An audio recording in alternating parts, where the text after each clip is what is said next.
তোমরা কি কোনোদিন এত বড় কাঁঠাল দেখেছো? অবশ্যই না। তো চলো, আজকে আমরা গেছিলাম আমার মামার বাড়ি, যেখান থেকে এত বড় একটা কাঁঠাল আনতে।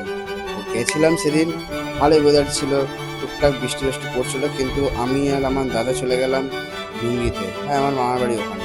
তো তারপরের দিন এসে ভালো করে ওটাকে দেখো তোমরা, কত বড় সাইজ এটা, প্রায় 20 কেজি মতো তো হবেই। আর এটা আমি প্রায় তুলতে পারছি না, মানে আমার বডির হাফ সাইজের এটা। তো দাদা এটা নিয়ে বসে বললো কাটতে। আর তোমাদেরকে বলে রাখি, এখনকার সিজন হলো কাঁঠালের, কারণ আমের সিজন শেষ হতে যায়। তো এখন কাঁঠালের সিজন, তো তাই জন্য মামা আমাকে কাঁঠাল পাঠিয়ে দিয়েছিল আমাদের বাড়িতে।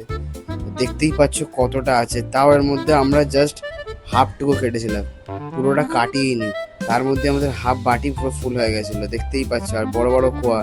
আর এটা হলো খাজা কাঁঠাল, মানে যেগুলো শক্ত শক্ত হয়, মানে সেইগুলো অ্যাকচুয়ালি বেশি আমার ভালো লাগে, তাই জন্য।